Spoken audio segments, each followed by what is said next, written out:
I grew up in Iowa. Right after the war, my father got into the food service distribution business. And as a young man, he would take me on his calls to restaurants, and I got to see the back of a lot of restaurants very early on and meet some restaurant operators. I was always impressed with it. I liked the energy, I liked the hospitality they always gave my father and myself. In the restaurant business, it really is a hospitality business. And you have to like people, you have to love people to be in the business. On the way out of high school, I discovered a college catalog at the University of Denver that had a picture of a ski resort and a dining room and a bar. And I said, "You mean you can go get a college degree in hospitality?" And so I really bid on that, and I was very fortunate to receive a 4-year scholarship from the American Motel and Hotel Association. So that led to a life. I've been involved in food one way or another as a restaurant operator, as a publisher and editor of Nation's Restaurant News and other endeavors. While I was in college, I was the house manager for my fraternity. So I did all the buying, I managed the food service people and the production of food. And at the same time, I had a job at the Tiffin Inn in Denver, which at the time was one of the rare 5-star restaurants in the West. Outstanding menu and outstanding service. And that's where I really got the bug to say that this is the direction I'm going to go. I had the good fortune of coming back from college one day and meeting this young girl, Mary Mapes, and we started dating, and she went on to be a Braniff International stewardess stationed in Dallas. I was going to the University of Denver, and one thing led to another, and we've now been married for 62 years. My first job out of college came from another graduate of the school, and Mary and I moved to Fargo, North Dakota, and I was the vice president and assistant manager of the FM Hotel. Now you might laugh at that in Fargo, but at the time Business Week named this the best small town hotel in America. And at that time, and we're talking now early 60s, it was the largest building in Fargo Moorhead. And after you left Fargo, you went a long way before you found anybody almost to Seattle. In a way, we had a tremendous food operation. We had a gourmet dining room on the roof called the Treetop. We had the Skull Room, which was kind of a nightclub bar with jazz entertainment, and then we had a large banquet facility. The hotel was sold, and I made a cold call to General Mills, food manufacturer, and that really kind of busted out my career opportunities. So I went to work for General Mills in the flour and food service and protein division, and I traveled overseas and across the country demonstrating and presenting General Mills food products to the hospitality industry. I did work in the New York World's Fair. Should mention that in 1964. Another fellow, Frank Wells, and I were the two operating guys that worked at the Minnesota Pavilion preparing and presenting General Mills products. And that was an experience. At that time, General Mills was still going through the process of becoming a consumer products company versus a commodity company. And as it grew, it started to develop interest in other business areas. And fortunately, because of my background, I was selected to be a corporate venture manager. And the charge I had was to get General Mills into the restaurant business. We were presenting the new bakery mixes, and this is the foundation of bakery products that were in a mix and not made from scratch, of an equal quality or better from several angles of holding quality and so forth. And that was really where we were presenting products that allowed restaurants institutions, hotels, colleges, plants, to prepare really fresh bakery products with a less skill level. When I was with General Mills, we were looking for some acquisitions and happened to be introduced to Bill Darden and Charlie Wisby, his partner. They had a joint venture together called Gary's Duck Inn in Orlando, which was a full-scale dining restaurant featuring seafood. They came up with the idea of Red Lobster Inns. I had known about A&W fairly thoroughly because at General Mills in the product development area, and I knew that A&W was using a dry potato to make their French fries that came from Holland. And so when I noticed that on one of my field trips, I went to our research department and I said, well, we sell mashed potatoes, we sell all kinds of dried, dehydrated potatoes from American Potato Company, and it gets complicated. But anyway, our research department came up with the formula right away, and it was far superior and obviously much cheaper than the Holland product. So I had flown out to the headquarters of A&W out in Santa Monica, almost on a cold call, and said, I've got this product that's a better French fry than what you're serving. And so we signed a contract with them.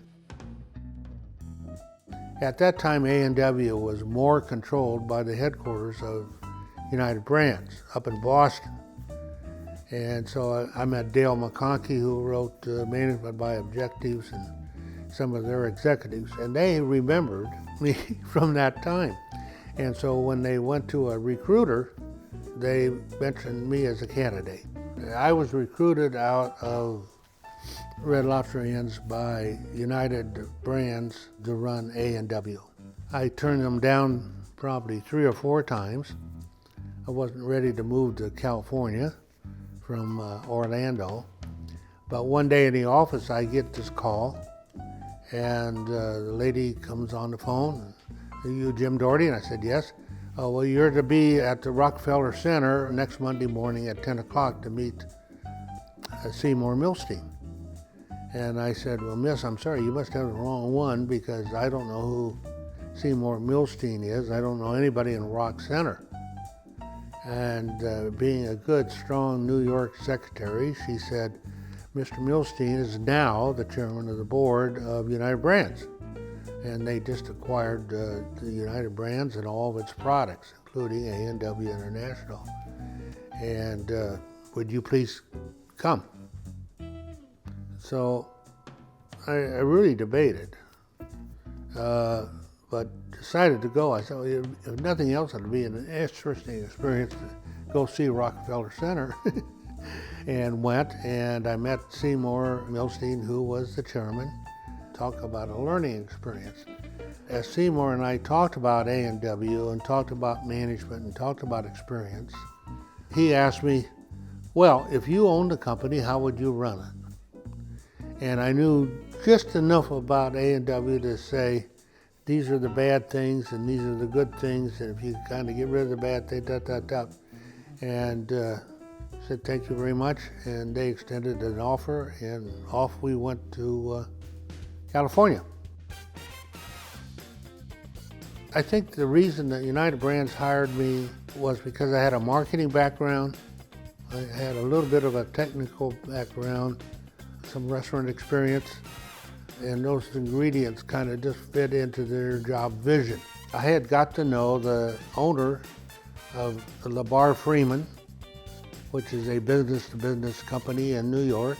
He was in town, we had lunch, and he said, well, you know, I'm having problems with restaurant news, some real problems. He said, why don't you come to New York on a consulting assignment for a year or 18 months and help me straighten that magazine out? And I came home to Mary. I said, Mary, how would you like to move to New York? Thinking I would get a huge negative. And she lit up and said, why not? That sounds like a great idea. Our dog just died. The kids are all away at college. There's just you and I. Let's go to New York. And so we went to New York. At Nation's Restaurant News, I found my thing in life, and that was publishing. From an 18-month contract, I worked for LeBar Freeman for 20 years. I had the editor and publisher job with Nation's Restaurant News and became a group publisher, and then the last 5-6 years I was the chief operating officer of the whole company. Nation's Restaurant News was unique, and the humor here is that when the magazine was first launched, going back several years, I was a marketing manager at General Mills. I placed the first ad in the first edition of Nation's Restaurant News. And now, some 30 years later, I'm the publisher and editor. Nation's Restaurant News was a weekly news publication directed to the whole horizontal universe of the food service industry. It had a pass-along readership of over 425,000. To expand that universe, we introduced several things. One is we introduced the Fine Dining Hall of Fame, and every year we inducted in Chicago at the National Restaurant Association 10 restaurants, only 10 restaurants. And over a period of time, of 10 restaurants a year, I think we covered the universe. In the process, we also changed the definition of fine dining as the world changed out there. And I would say the first year, the majority of the restaurants were French, tablecloth, fine dining, tuxedo waiters. And then we got in to other categories, and we were very pleased to recognize some outstanding independent operated steakhouses. We had a menu masters program where every year we selected the best new menu idea across the board. The first time that I really realized that the job that I had as publisher had an awareness and a certain amount of ego and recognition to it that I was unused to in business. And I wasn't catching on real fast, except for a couple of friends, Ted Balsferi at Sardine Factory out in Monterey, and Ted Fowler with Golden Corral, who were very, very dear friends, started to kid me a lot about being a big shot and letting it all go to my head and all those kinds of things. And so through that sense of humor and a couple of good friends really giving me a hard time, I started to think about, well, this is maybe a more important job in the sense that I'm in a position to contribute more to the industry. The steakhouse restaurant is a part of America, and that's what's beautiful about it. Beef is American, and the American steakhouse is an entrepreneurial, maybe a family-owned, generational restaurant. Generally, in every town and city in America, there's a renowned steakhouse. Some may not be known outside the city limits, but they're there, and they're there because the customer, the American consumer, loves steak, loves to go out to eat, and have that personal experience that you have in service. But beyond that, American beef is a reward meal. When you got your promotion, probably when you got engaged, when you had something to celebrate, or if you just wanted to go out and have a special meal, the first thing that comes to your mind is the steakhouse. The American steakhouse has played a very important role in our society as a place to meet, as a place to celebrate, and also as a place that creates jobs, buys a lot of steak, helps the agricultural world, buys a lot of food products, et cetera, and et cetera. Being inducted into the Steakhouse Hall of Fame, I mean, what can I say? The steakhouse industry and segment of the hospitality business is number one, right? It's where we all go to celebrate. It's where we all go to have a great meal. It's all where we go to have a great cocktail, and it's where we go to be with some great friends and celebrate our friendship. So being inducted is very, very special. And the second part of that is being associated with such a terrific group of entrepreneurs and successful entrepreneurs who have developed their steakhouses. And I won't name them because there's such a great number of them, and I don't want to recognize one over the other, except to say as a category of operators and entrepreneurs, America can be proud. I mean, these people have really done something, and they've made a terrific contribution to our dining out environment and to our economy as well. As I look back over my life, I'm one of the luckiest guys that came down the pike. And I hope everybody could say that, but many can't. But I can. I have a wonderful wife and a wonderful family. I was in a career that touched many different areas of food. And as you can see, I still enjoy good food. But the best part of my career was the people that I met. And when you meet people like Ted Balistreri, you meet people like Van and Steve, when you meet people like Dale Wamstead, when you meet people in the restaurant business and the hospitality business, you have a friend forever, and you have fun. When you meet the people that I've had the opportunity to meet in this wonderful industry, can't do better than that.